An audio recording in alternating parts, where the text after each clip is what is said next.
Imagine being chased by 300 armed men, soldiers, bloodhounds, and half a state's law enforcement, yet still having the cold patience to sit at a stranger's dinner table, eat calmly, and walk out the back door moments before a posse surrounds the house. This isn't a movie. This is the story of the last brutal outlaw of the American West. A man so dangerous, newspapers said, Tracy doesn't run from hell. Hell runs from Tracy. He was the kind of man who could make an entire town lock its doors at sunset. A man whose name traveled faster than any horse, faster than any bullet, faster than fear itself. His name was Harry Tracy, and before his story ended, he would become known as the last devil of the Wild West. But long before the newspapers wrote about him, long before the posses rode out to capture him, and long before the nation called him the most dangerous outlaw alive, Harry Tracy was just a boy standing in the dust, feeling like the world had given him nothing but a broken beginning. Harry was born. Harry Severance in 1874 in Wisconsin. His childhood was not one filled with joy or warm memories. It was a life built on hardship. People who lived near the Severance family often remembered a quiet boy, one who kept to himself and watched the world with careful, sharp eyes. He wasn't loud. He wasn't playful. He seemed older than his age, as if life had already taught him lessons too heavy for a child. The Severance home was not a place of comfort. Poverty sat in every corner. Arguments echoed through the walls, and young Harry learned early that the world could be cruel. He learned to survive by depending on no one but himself. Some said the house made him tough. Others said it made him hard. Maybe it did both. By the age of 14, he had already decided that his life would not stay trapped inside that broken home. One morning before the sun rose, Harry walked away. He left without saying goodbye. He didn't take much, just a few things he could carry. But he took something far more dangerous, the belief that he would live by his own rules from now on. The next years were a blur of dusty roads, small towns, and long nights under the open sky. Harry worked wherever he could find work: ranches, stables, cattle drives. He cleaned barns, fixed fences, and broke wild horses for ranch owners. He worked hard, but he was restless. He wanted something bigger, something louder, something that felt like freedom. That freedom came at a price. At 16, Harry stole his first horse. It was a small act, but a dangerous one. Back then, horse theft was one of the worst crimes a man could commit, but Harry didn't seem afraid. In fact, he seemed to enjoy the rush.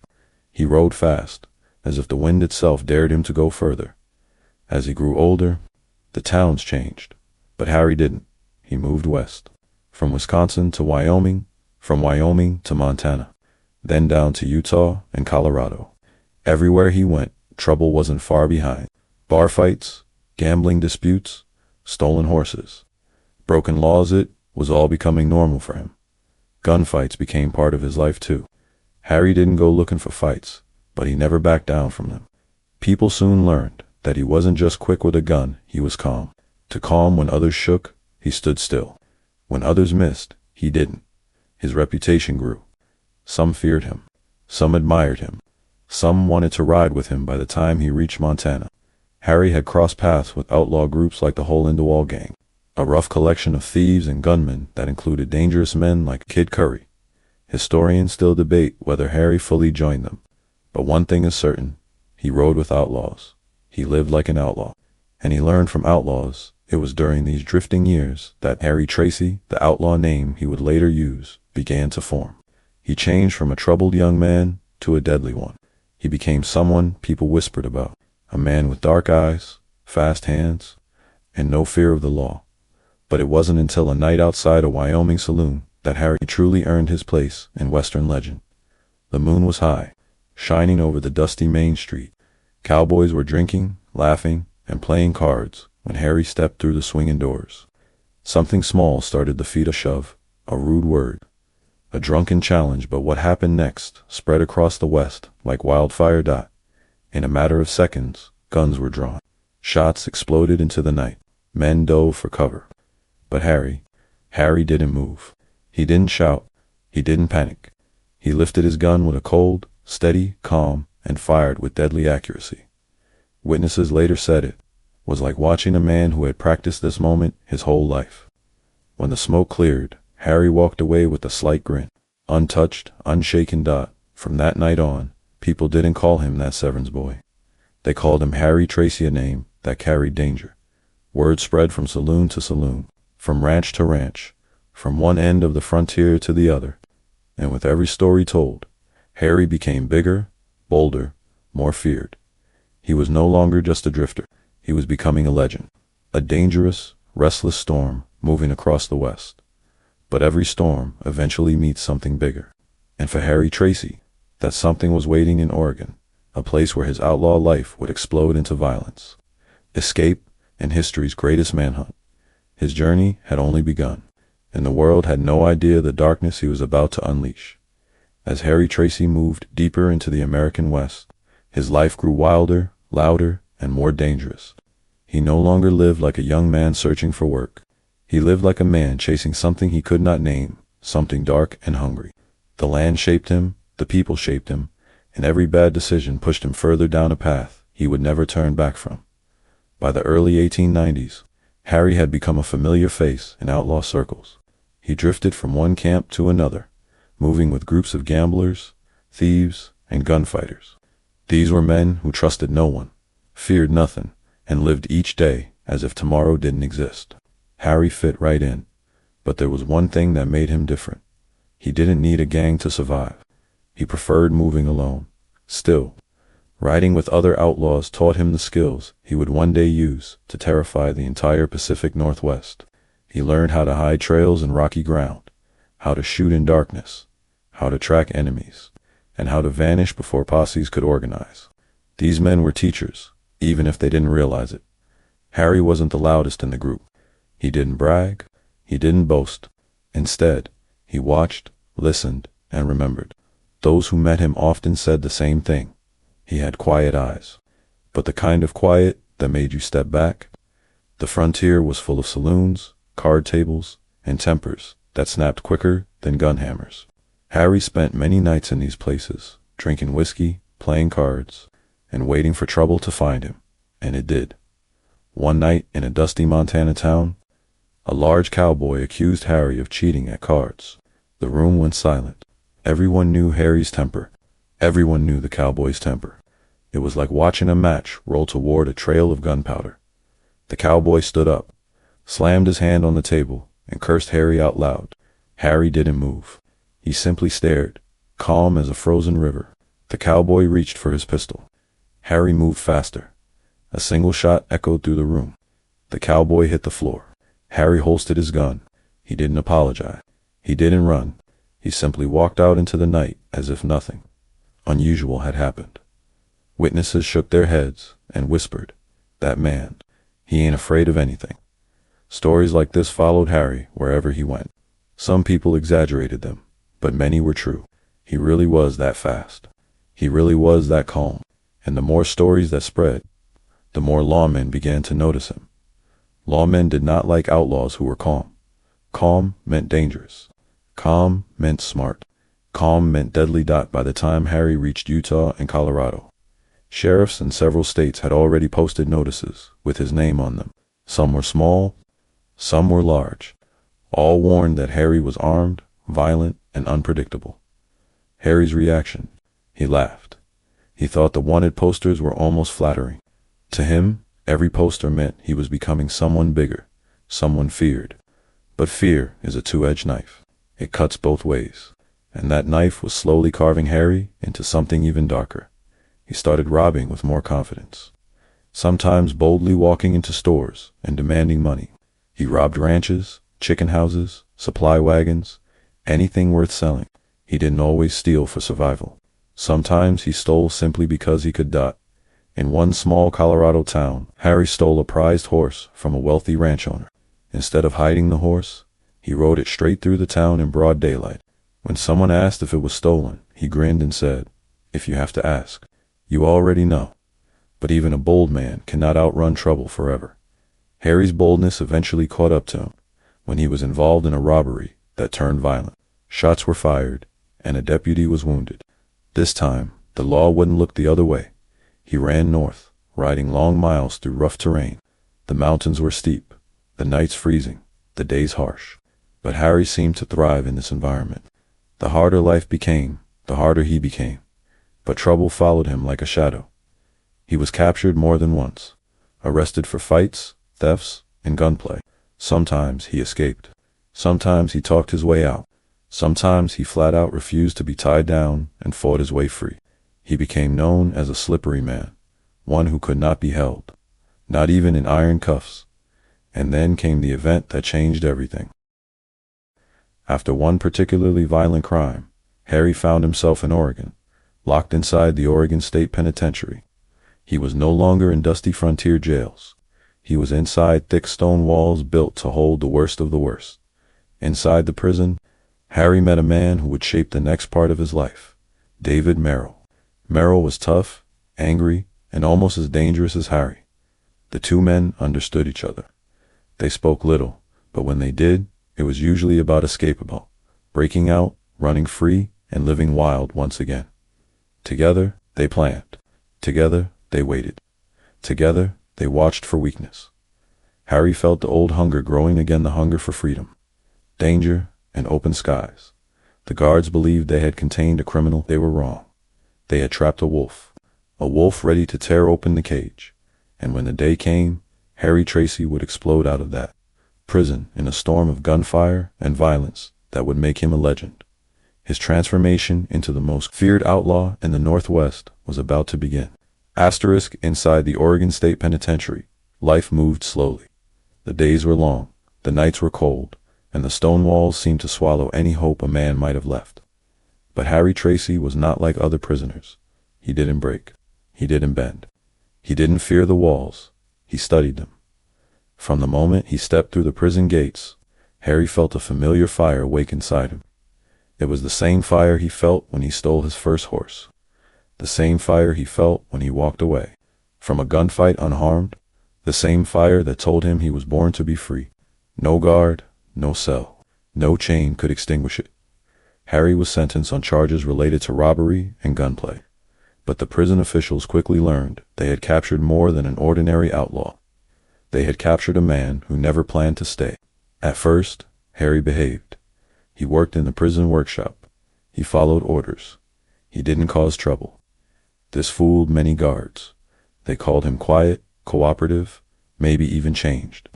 But the truth was simpler. Harry wasn't being calm. He was waiting, and while he waited, he watched every guard's routine. Every key ring, every weak point in the prison gates, every blind spot along the yard fences. He also watched the prisoners. Some were broken, some were angry, some were dangerous. But none of them caught his attention the way David Merrill did. Merrill was a tall, hard man with sharp features and a restless nature. He had been arrested for crimes that matched Harry's: robbery, violence, gunplay. But more importantly, Merrill hated the prison system as much as Harry did. The two men locked eyes one day during work duty, and something silent passed between them. A kind of understanding. A kind of recognition. Both were wolves, trapped inside a cage. Over the next weeks, they talked in low voices, always when guards weren't listening. They shared stories of escapes, of life on the run, of mistakes made and lessons learned.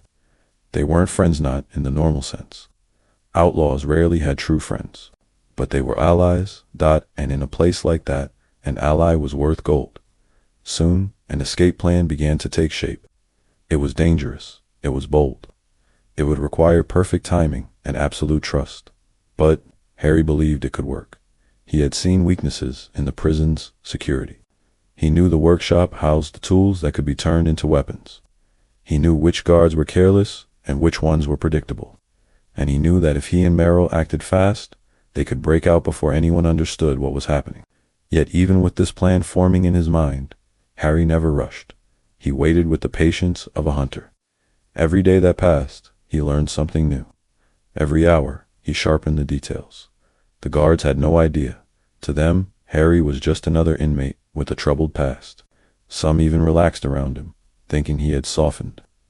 That was their mistake. Harry never softened. He simply hid his true intentions behind a mask of calm. And when the mask finally came off, the entire state of Oregon would tremble. But before that day arrived, something happened that pushed Harry even closer to the edge. One afternoon, a guard made the mistake of beating a helpless prisoner in front of Harry and Merrill. It was a cruel, unnecessary act, one that stirred old memories inside Harry. Memories of a broken home, memories of a world that always hit first and explained later. Harry said nothing. He did nothing. But something hardened in him. That moment reminded him why he refused to be ruled by anyone. It reminded him why he needed freedom more than breath itself. It reminded him that some men are meant to live outside the law because they cannot live under it. Harry knew the time for waiting was nearly over. And then, one night, the final piece of the plan slid into place. It was a simple, careless guard, a set of keys left too close, and a door left half-latched.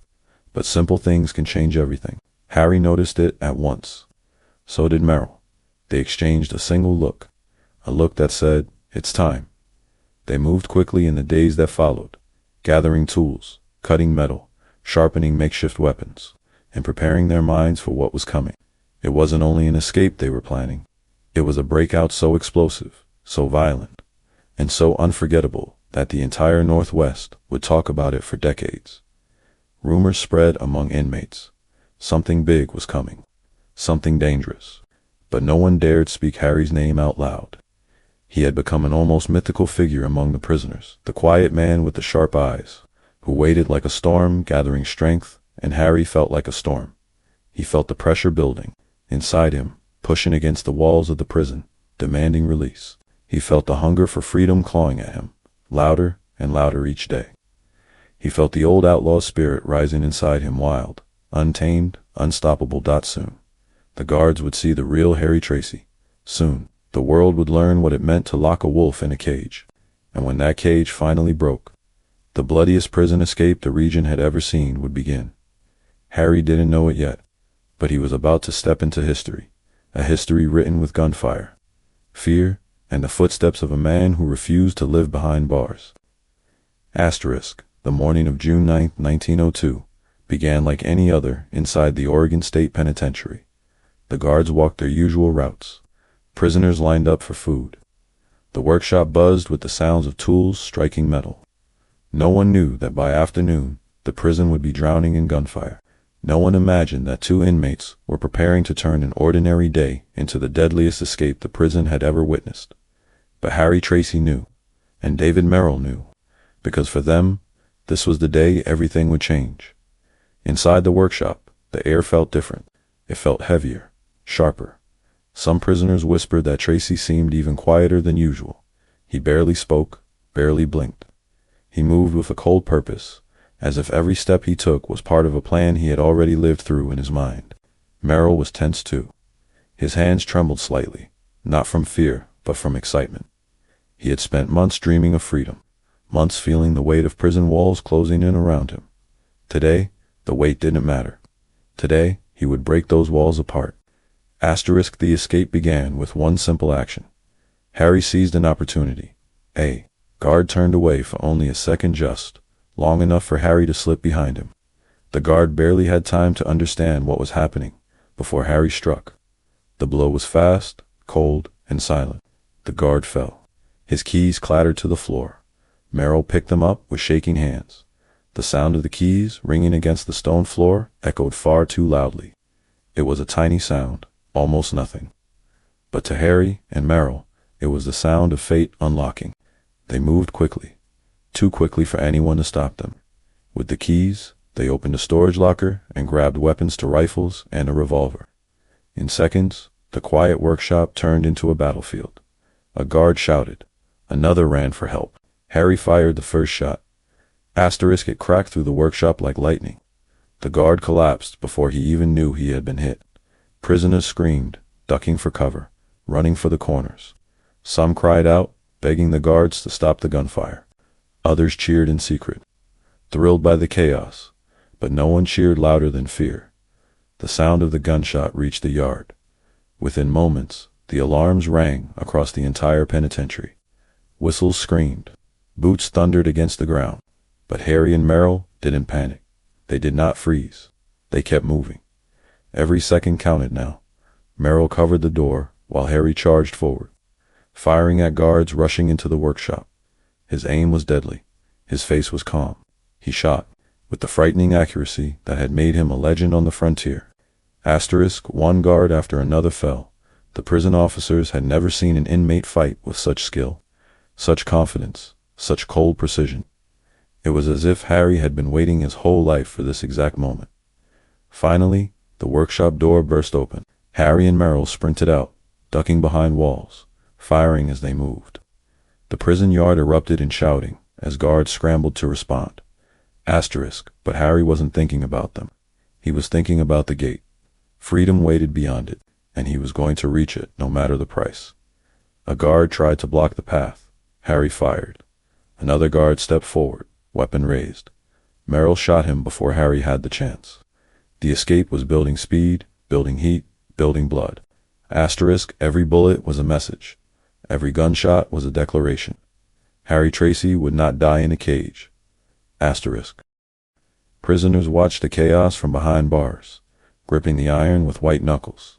Some prayed for Harry's success. Others whispered that he was doomed. But deep down, all of them felt a strange thrill. They were witnessing something rare, something wild, something no prison report would ever capture correctly. They were watching history break loose.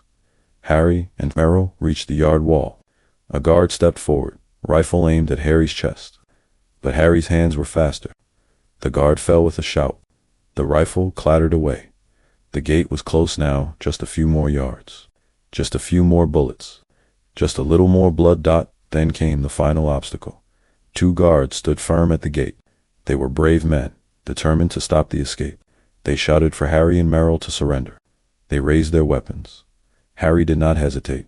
His rifle barked twice. The guards staggered, dropped their guns, and fell to the dirt. Their courage was no match for the outlaw who had spent his life learning how to survive. The gate swung open. Fresh air hit Harry's face. The world outside was bright, alive, free. Birds flew overhead as if celebrating the moment. Wind carried the scent of trees and grass scents he had missed for far too long. Harry stepped through the gate first. Merrill followed close behind. And just like that, they were no longer prisoners. They were fugitives. They were a storm racing into the countryside. They were the most wanted men in Oregon. Behind them, the prison shook with confusion and fear. Guards shouted. Inmates roared. Officers scrambled to organize a search. But Harry Tracy was already gone. He moved like smoke through the trees, like a shadow across the fields. He had broken out, and now the entire Northwest would pay attention, because this was not just an escape. It was the beginning of the most terrifying manhunt the region had ever seen. When Harry, Tracy, and David Merrill slipped through the open prison gate, they stepped into a world that seemed far too quiet for the chaos they had just unleashed. The sun hung low in the sky, shining on the forests and fields outside Salem, Oregon. Birds scattered overhead. Wind brushed the grass. It was peaceful, almost calm. But inside Harry, everything was moving fast. His blood pounded with the thrill of freedom. His lungs pulled in deep breaths of open air. For the first time in months, he felt alive. Merrill ran beside him, panting hard, trying to keep up. The 2 men moved like hunted animals, darting through trees, climbing steep hills, and splashing through streams to hide their tracks. Their boots were soaked. Their clothes were torn, but they didn't stop running. Stopping meant dying. Behind them, the sound of gunshots faded. The yelling faded, but the danger didn't. They knew the prison would be in full panic. Every guard would be searching. Every horse in the stables would be saddled. Every nearby town would soon hear the news. Harry wasn't afraid. Merrill wasn't sure. They kept running until the sun dipped behind the mountains. Only when the sky turned dark did Harry finally signal to stop. They crouched in the trees, catching their breath. Merrill wiped sweat from his face. "Think we got away?" Harry shook his head. Not yet. He knew how these things worked. He had escaped before, but never from a place like Oregon State Penitentiary. This time, the manhunt wouldn't be small. It wouldn't be slow. It would be massive. And Harry was right. Back at the prison, officers raced from cell to cell, trying to understand how 2 men had slipped out so easily. The warden shouted orders, demanding horses, guns, dogs, anything that could help track the fugitives. Panic spread through the guards like wildfire. Some blamed each other. Some blamed Harry's cold intelligence. but all agreed on one thing. Harry Tracy was the most dangerous man to ever escape their walls. By midnight, telegrams were sent across the state. Sheriffs in nearby towns read the urgent messages with wide eyes. The orders were clear: capture Harry Tracy and David Merrill dead or alive. Rewards were quickly announced. Posters were printed with their names. Posses formed in every direction, lighting torches and preparing rifles. The entire region was waking up to a new truth. 2 wolves were loose in the woods. Meanwhile, Harry and Merrill moved deeper into the forest. The night grew colder. The trees closed in around them like dark giants. Every sound made Merrill jump: a snapping twig, a rustling branch, an owl's cry. But Harry moved calmly. He listened, he watched, he planned. His mind worked like a machine, calculating every next step. He pointed toward a ridge. "We head north." "North?" Merrill asked. "Why not east?" "Toward the mountains." "Too obvious," Harry said. Harry always thought ahead. He understood how lawmen worked. He knew they would search the mountains first. That was where most fugitives ran. But Harry wasn't most fugitives. He planned to move in ways they wouldn't expect. The 2 men walked through the night, their legs aching, their throats dry. The forest floor was rough, covered in roots and fallen branches. Sometimes they slipped. Sometimes they fell. But they got back up every time. They had to dot at dawn. Harry found a small clearing and decided to rest. The sun sprinkled through the trees, casting thin beams of light across the ground. Merrill collapsed onto the grass, breathing hard. Harry stood watch. He didn't sit. He didn't sleep. His eyes scanned every shadow. Freedom was too new, too delicate to risk. Merrill looked up at him. "You think they'll catch us?" Harry's voice was calm. "Not today." Hours passed. As the morning grew brighter, distant sounds drifted through the trees' voices. Barking dogs, the faint clatter of horse hooves. The manhunt had begun. Merrill tensed. "They're close." Harry turned his head slightly, listening. "They're searching the east. We're safe for now." But he knew this was only the beginning. The real hunt hadn't even heated up yet. By midday, the news had spread beyond Oregon. Reporters in Washington and Idaho received telegrams describing the escape. They smelled a story, one filled with danger, blood, and fear. Newspapers loved stories like this. They began calling Harry Tracy the boldest outlaw of the new century, the ghost of the Oregon forest, the man too wild to cage. People read the headlines at breakfast tables, shaking their heads, wondering how 2 men could be brave or foolish enough to take on an entire state. Meanwhile, Harry and Merrill kept traveling. They stole food from farms. They used streams to hide their tracks. They avoided open roads. They spoke quietly, argued sometimes, but stayed focused on survival. But something dark was growing between them. Harry felt Merrill slowing down. The days were long, the nights freezing. Merrill complained more. He asked too many questions. He hesitated too often. Harry didn't like hesitation. One evening, as they sat near a small creek, Merrill said, "Maybe we should split. Make it harder for them to track us." Harry stared at him, his expression unreadable. "You wouldn't last a day alone." Merrill didn't answer. Harry could sense fear growing in his partner. Fear, he believed, could one day become betrayal. Still, they continued together for now. As night fell again, the forest glowed with torchlight in the distance. Posses were everywhere. Horses neighed, dogs barked out, and in the shadows, Harry Tracy watched them without fear. He was a wolf watching hunters who had no idea what kind of animal they were chasing, because the manhunt had begun. But the legend had only just started. Asterisk for several days after the escape. Harry Tracy and David Merrill moved like shadows through the Oregon wilderness. They slept under thick branches, hid in deep ravines, and ate whatever they could steal from farms without being seen. But as the miles passed, the bond between them, already thin, began to weaken. At first, they worked together with purpose. They shared food. They shared plans. They watched each other's backs. But each sunrise brought a new layer of worry to Merrill's face. While Harry stayed cold and unreadable, Merrill was nervous. Harry was focused. 2 very different men tied together by danger. The first major confrontation came sooner than they expected. It happened on a narrow trail near the edge of a wheat field. Harry was leading, keeping low, when he suddenly raised his hand in order for silence. Merrill froze behind him. Harry pointed ahead. A single deputy stood on the trail, rifle in hand, scanning the trees. His horse grazed nearby. He didn't look like part of a large posse. He looked like a man trying to earn a reward on his own. Asterisk, Harry whispered. He's waiting for us. Merrill swallowed hard. Maybe we should go around. Harry didn't respond. His eyes were fixed on the deputy. There was no fear in them, no panic, only calculation. Harry had lived too long in the shadows to let a single lawman end his escape. He moved forward silently, like a predator closing in. The deputy suddenly turned. His eyes widened. He lifted his rifle. Harry's shot came first. The sound cracked like thunder through the quiet morning. Merrill flinched. The deputy fell backward, his rifle dropping to the ground as dust rose around him. Harry didn't celebrate. He didn't comment.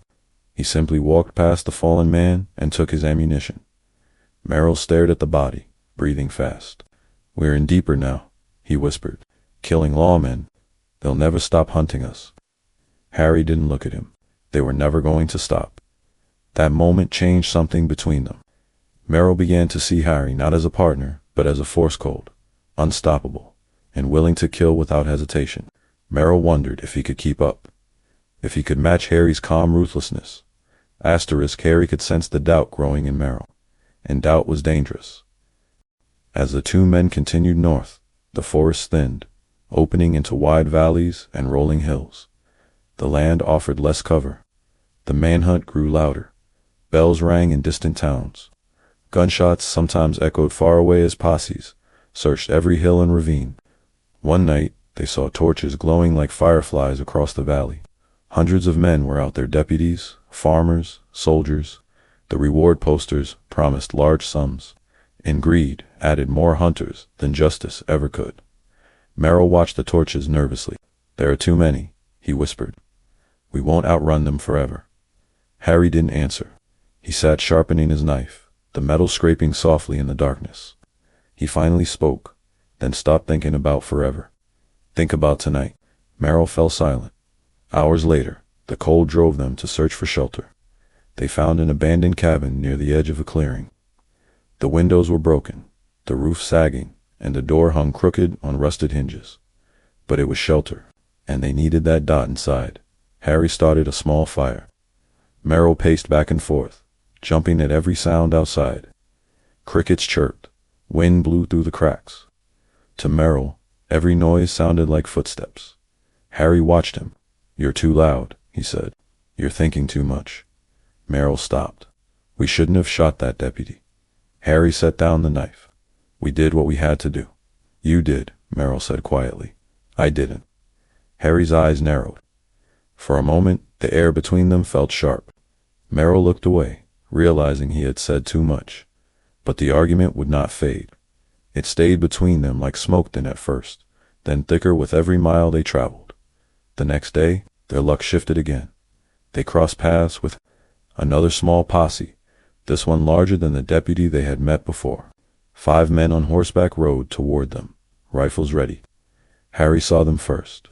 He grabbed Merrill's arm and pulled him behind a fallen log. The men slowed, scanning the forest. Harry whispered, "Stay quiet." Merrill nodded, but his breathing was too fast. His hands shook as he gripped his revolver. Harry's glare told him to steady himself. One of the posse members dismounted, turning toward the log where they hid. He took a step closer. Another step, another. Merrill's finger tightened around the trigger too tight. Harry grabbed Merrill's hand to stop him, but it was too late. A twig snapped under Merrill's boot. The posse member spun around, raising his rifle. There, in the brush, Harry fired instantly. The man fell. The others returned fire. Bullets ripped through leaves. Branches shattered. Merrill screamed and scrambled backward. Harry stayed calm. He leaned out, fired 2 shots, ducked back, then fired again. His movements were smooth, practiced, almost cold. Within moments, the posse turned and retreated, hauling the wounded man away. They weren't prepared for a gunfight with Harry Tracy. Silence returned to the forest, but not peace. Merrill stared at Harry, terrified. "If you hadn't stopped me, I would have gotten us killed. Harry didn't argue. Yes. Merrill breathed hard. Maybe we should split up. I can't keep doing this. I can't keep up with you. Harry studied him with a blank expression. You're right, he said softly, but his tone carried something darker, something Merrill didn't recognize yet. The idea of splitting planted itself in Harry's mind. And in that moment, Harry realized something. Merrill was becoming a burden, a weak link, a threat to Harry's survival, and Harry Tracy had never allowed threats to live for long. The forest seemed to grow colder around them. The tension thickened. The partnership that began inside prison was slowly dying under the weight of fear, gunfire, and Harry's growing distrust. Soon, Harry would make a decision, a deadly one, because wolves do not run with the weak. Days passed in the wilderness, and with each passing hour, the bond between Harry, Tracy, and David Merrill grew thinner, weaker, and more dangerous. What began as a partnership of survival had become a slow-burning fuse. Fear clung to Merrill like a shadow, while suspicion coiled inside Harry's mind. They still traveled together, but not as equals anymore. Harry walked ahead. Merrill followed behind. One lead with cold confidence. The other lagged with trembling doubt, and Harry could feel the weight of Merrill's fear dragging behind him. The manhunt was intensifying. Posses gathered from towns across Oregon and Washington. Newspapers printed wild stories of Harry's escape. Reward posters nailed to wooden poles flapped in the wind, offering money for the heads of Tracy and Merrill. Everyone wanted to be the one to bring them in. That pressure pressed down hardest on Merrill. Every night, when they made camp, Merrill sat with his back to a tree, his eyes darting into the darkness. He jumped at every sound. He slept with his revolver clutched too tightly. Harry watched all of this in silence. He understood fear. He had lived through it. But this kind of fear, Merrill's kind, was dangerous. Fear makes men unpredictable. Fear makes men betray. Fear makes men talk. And Harry was beginning to believe that Merrill might talk if the law ever got too close. One evening, after a long day of traveling through thick forest, they reached a narrow canyon. The sun was sinking, painting the sky pink and orange. The canyon offered cover, but it also forced them into a tight space, one way in. One way out. Harry stopped at the base of the canyon and studied the rocky walls. It wasn't a place he liked. Too closed in, no escape routes. But Merrill dropped to the ground and rubbed his aching legs. We'll rest here, he said, breathing hard. Harry didn't respond. He watched the canyon, feeling the tension in the air. He could sense something changing, something dangerous. While Merrill dug through his bag for food, Harry walked to a flat rock overlooking the canyon's entrance. He scanned the path behind them, checking for torches, horses, or movement. The manhunt was everywhere now. The forest whispered with distant voices, barking dogs, and the sound of metal against saddle leather dot. At last, Harry walked back to the campfire Merrill had started. Merrill looked up at him nervously. You think they're close? Harry sat down opposite him. Closer than yesterday. Not as close as tomorrow. Merrill swallowed. We can still split up. They'll have a harder time tracking two men going different ways. Harry watched him through the fire's flickering light. Merrill's face was pale. His hands shook. His eyes avoided Harry's. All signs of a man thinking of surrender, or worse. Merrill, Harry said quietly, tell me something honest. Merrill hesitated. What, if the law caught you? Harry asked. Would you talk? Merrill's face drained of color. No, of course not. I wouldn't say a word, but his voice wasn't steady.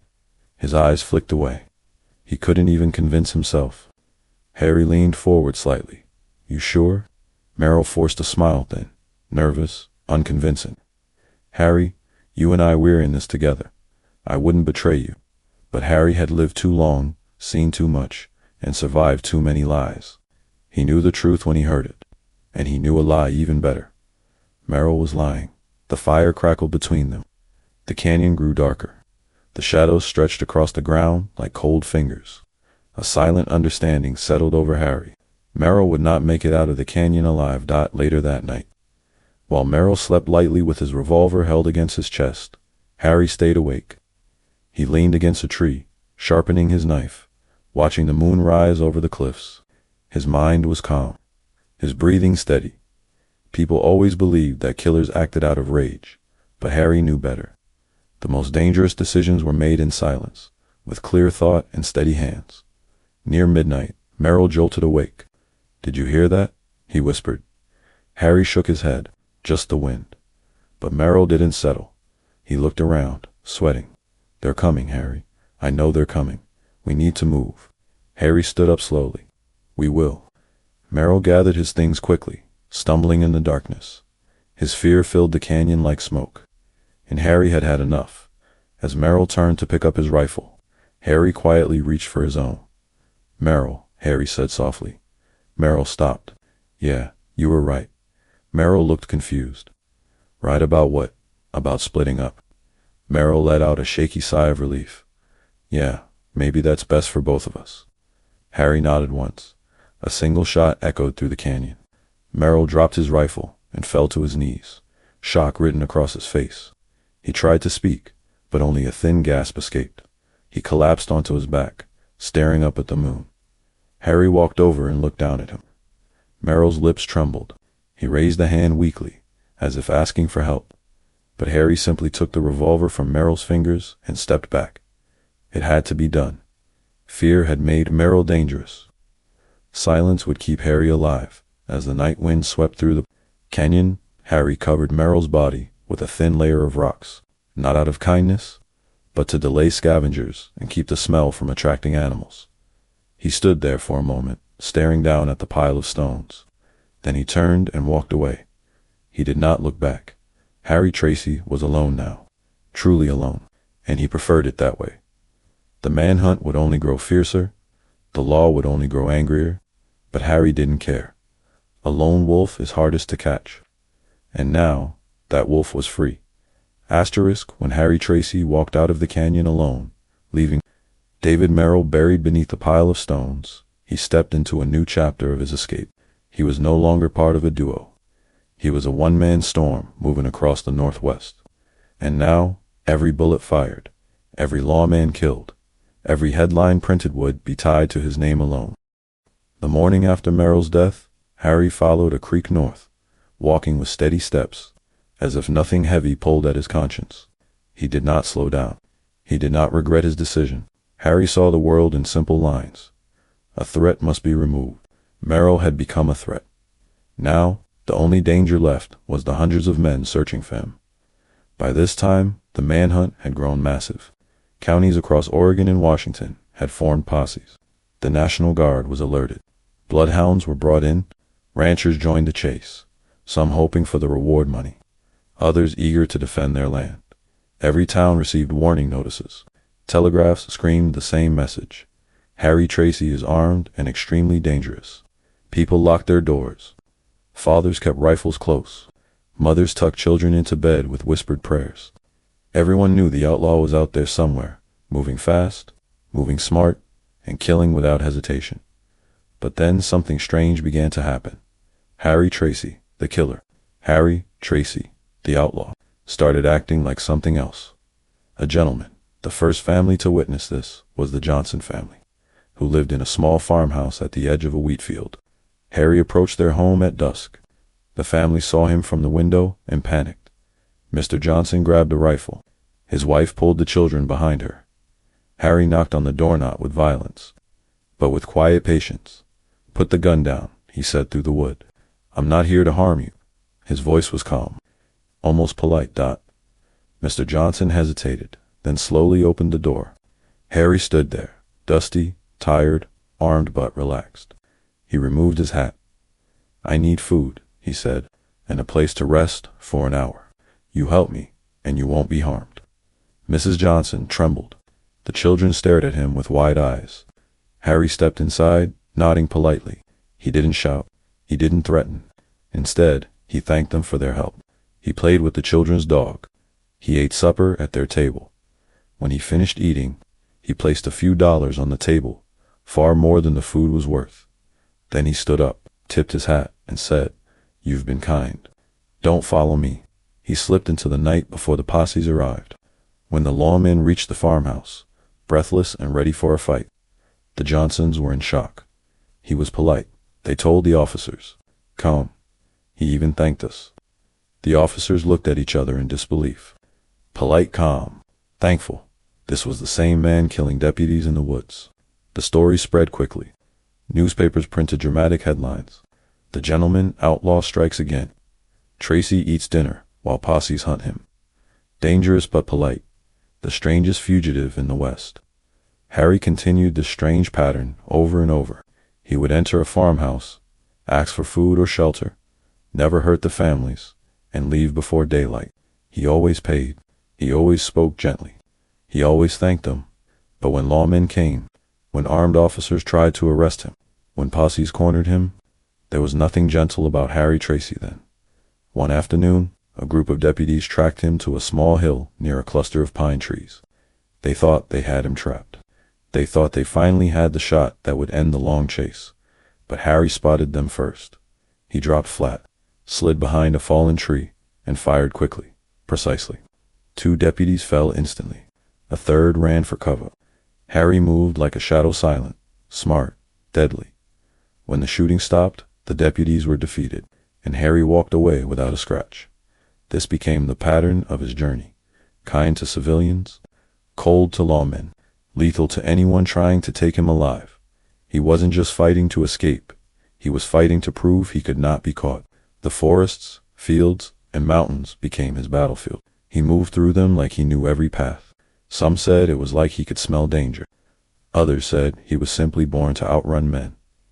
As days turned into weeks, Harry became a legend, a nightmare, and a story people told in whispers. Parents warned their children, don't go too far from home. Tracy is out there. Farmers kept lanterns burning through the night.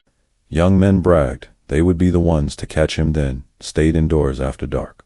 Harry, meanwhile, traveled silently, always one step ahead. He seemed to know where the posses would search before they even arrived. He went north when they expected him west. He crossed rivers to hide his scent from the dogs. He used ravines, shadows, and storms to mask his movements. And always, he kept moving. One night, after crossing into Washington, Harry watched a large posse march through a valley below him. More than 50 men, armed and determined, searching with torches that lit up the night like a line of fire. Harry stood on a ridge above them, hidden by darkness. He watched them quietly, almost amused. He whispered to himself, "You're too slow." Then he turned away and continued into the night. Every step he took kept the legend alive. Every mile he walked made the chase more desperate. Every farmhouse he visited deepened the mystery of who he really was. A killer with manners. A fugitive with strange kindness. A man who lived with a code only he understood. But even the most dangerous outlaw cannot outrun the world forever, and soon, the walls of fate would begin closing around Harry Tracy, faster than he ever expected. Asterisk, the longer Harry Tracy stayed free, the louder the world chased him. His escape was no longer just a local story, it had grown into a national obsession. Newspapers across America printed his name in bold headlines. Towns buzzed with rumors about him. Every day, new posses rode out with fresh hope. Every night, they returned empty-handed, exhausted, and embarrassed. Harry had lasted longer than anyone expected. Too long. And now, the world wanted him even more. By late July, the manhunt had reached a level no one had ever seen before in the Pacific Northwest. There were hundreds of pursuers. Not just sheriffs and deputies, but soldiers from state militias, volunteer ranchers, hunters, and even bounty seekers who came from other states hoping to earn fame or money. The idea of catching Harry Tracy had become something like a fever. It didn't matter that he had already outsmarted them dozens of times. It didn't matter that he had killed trained officers without hesitation. The posses believed that if they chased him hard enough, long enough, desperately enough, they could wear him down. And they were right about one thing. Harry Tracy was getting tired. Weeks of traveling through forests, crossing rivers, sleeping in ditches, and fighting off lawmen had taken a toll on him. He still moved with skill. He still fought with deadly calm. But even Harry couldn't outrun exhaustion. His boots were worn thin. His clothes were torn. His ribs ached from long days without rest. A bullet wound on his arm during a sharp exchange with deputies had grown stiff and painful. Yet he kept going, because Harry Tracy had never known any path other than forward. He crossed the Columbia River and entered Washington state. The land was wide and golden, covered in wheat fields that swayed in the summer wind. The open plains made it harder to hide, but easier to move quickly. One afternoon, Harry reached a hill overlooking a valley filled with farms and windmills. Smoke curled from chimneys. Horses grazed lazily in fields. Children played outside, unaware that the most hunted man in America was watching them from a distance. Harry stood there for a long moment, breathing deeply. He liked the quiet, the simplicity. For a brief second, he wondered what his life might have been if he had chosen a different path, a quieter one. But the thought faded quickly. Outlaws don't dream of peaceful lives. They only dream of survival. Harry walked down into the valley, careful and deliberate. He stuck to tree lines and fenced shadows until he found a small farm owned by an elderly couple, the Andersons. He approached their back door, knocked softly, and waited till the door creaked open. Mrs. Anderson gasped when she saw him, her hand flying to her mouth. Harry raised a calming hand. "Ma'am, don't be afraid," he said gently. "I need food and maybe a place to rest. I won't harm you." The old woman hesitated, then stepped aside. Harry entered the small kitchen, where the smell of bread drifted from the oven. He removed his hat and sat at the table. Mr. Anderson joined them, nervous but brave. Harry thanked them for the meal. He ate slowly, politely. When he finished, he placed money on the table. "I'm grateful," he said. "You've shown kindness." Mrs. Anderson asked softly, "Why do they chase you so fiercely?" Harry gave a small, sad smile. "Because I won't let them take me alive." That answer silenced the room. Before leaving, Harry helped the old man carry firewood to the back of the house. Then he stepped into the fields, vanished into the golden wheat, and headed north once more. But the walls were closing in. Posses had followed his trail across counties. They found footprints, boot marks, scorched campfires, breadcrumbs from farmhouse meals, and every clue pulled them closer. By the end of July, Harry's name reached the ears of two young men, Bert Dupuy and Lou Munson, local volunteers, eager for adventure. They believed they could stop the legendary outlaw. Armed with rifles and riding strong horses, they set out to track him. A deadly mistake, one evening. Harry walked along a ridge when he spotted movement in the distance to riders coming fast. They weren't lawmen. Their posture was too stiff. Their horses too hurried. Young, overconfident. Harry crouched behind a rock and waited as the riders approached. They shouted, attempting to corner him. Harry did not shout back. He didn't warn them. He simply lifted his rifle and fired once. The first rider fell. The second turned to flee, terrified. But Harry fired again, hitting him. Both young men fell into the tall grass. Harry lowered his rifle slowly. His eyes held no thrill, no excitement, only tiredness. These weren't killers. They were boys. Boys chasing stories they didn't understand. The killings enraged the manhunt. The deaths of the two young volunteers electrified the region. More posses formed. The reward grew larger. Newspapers exploded with outrage. Tracy kills again. The outlaw must be stopped. Close the net, tend the nightmare. And now, the net truly was closing. Harry reached Lincoln County, Washington, a wide land of wheat fields, rolling hills, and hot summer winds. He traveled by night, hid by day, and avoided people whenever he could. But the world was shrinking around him. His recent gunfight had exposed his general direction. Posses blocked roads. Volunteers watched river crossings. Farmers patrolled their own land. Telegraph wires buzzed with constant updates about his movements. Each place he passed through tightened the circle. Harry knew this. He could feel it. He was no longer outrunning the law. He was outrunning time. One night, he reached the outskirts of a small town called Creston. The town slept quietly under the moon, unaware that Harry Tracy, the lone wolf, the gentleman killer, the most hunted man in America, was moving in the shadows, just beyond their fields. But this town would soon become the place where history caught up to him, because in Creston, the storm would finally meet the wall, and Harry Tracy, the outlaw who outran an army, was about to face his final stand.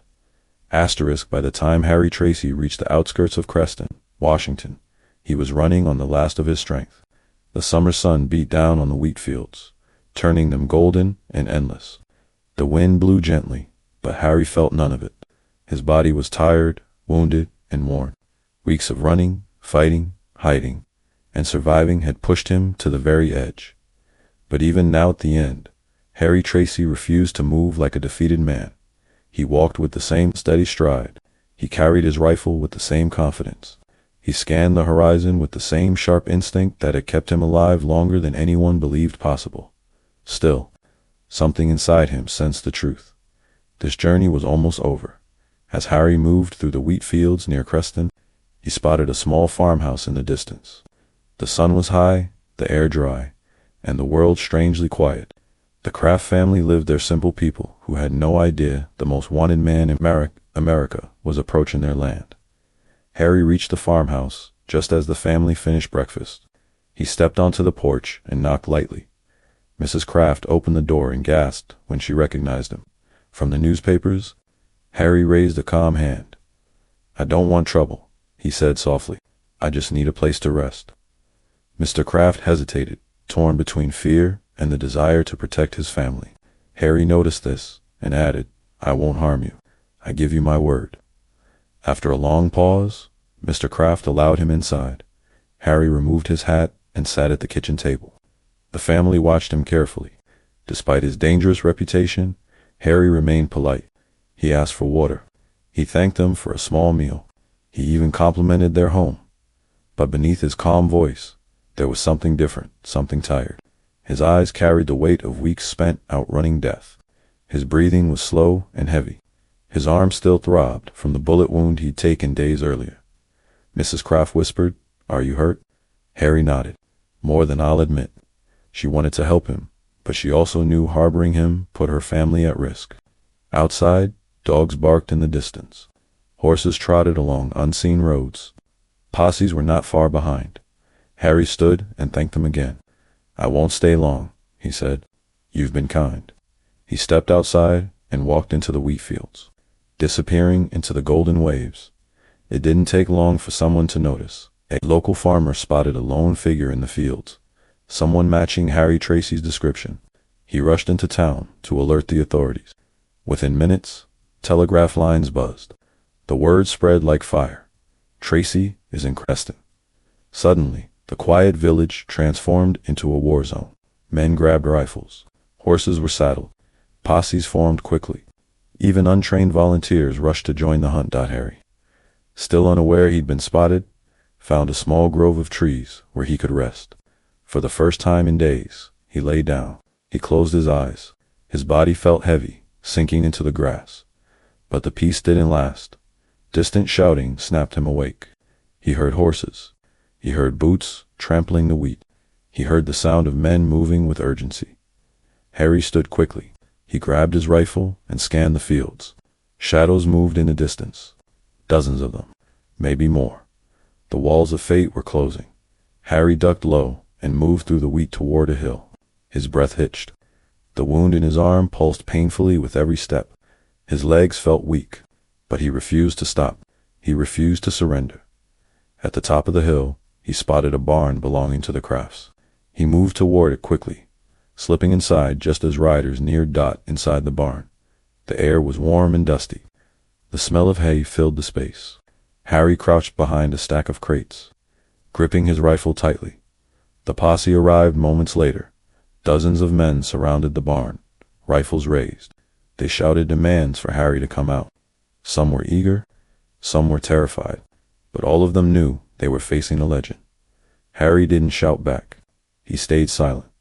Then the first shot rang out. A bullet smashed through a window. Harry returned fire instantly. His shot struck a horse, causing its rider to fall. Panic spread among the men outside. They fired wildly at the barn. Glass shattered.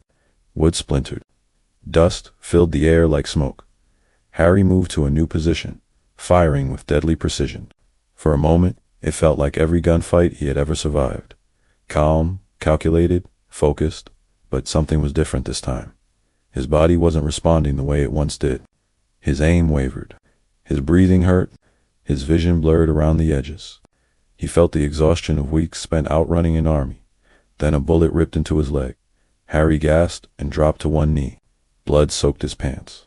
The pain burned through him like fire. He tried to stand, but collapsed again. The posse charged forward, tightening the circle. Harry knew he couldn't escape now. He couldn't run, he couldn't hide, and he would not be captured alive. With trembling hands, Harry crawled behind a barrel. The barn grew hotter, louder, the shouting outside grew closer. Harry gripped his revolver and whispered to himself, "Not alive, never alive." He pressed the barrel to his head. A final gunshot echoed inside the barn. When the posse burst through the doors, they found Harry Tracy lying still, his revolver beside him. The outlaw who had outrun hundreds of men, the man who had crossed states, fought relentlessly, and refused every chance to surrender, had taken his own life. The legend was over, but his story, one of danger, defiance, violence, and strange moments of kindness, would be told for more than a century. Harry Tracy, the last great outlaw of the Wild West, had made his final stand, and he left the world the only way he believed he should, on his own terms.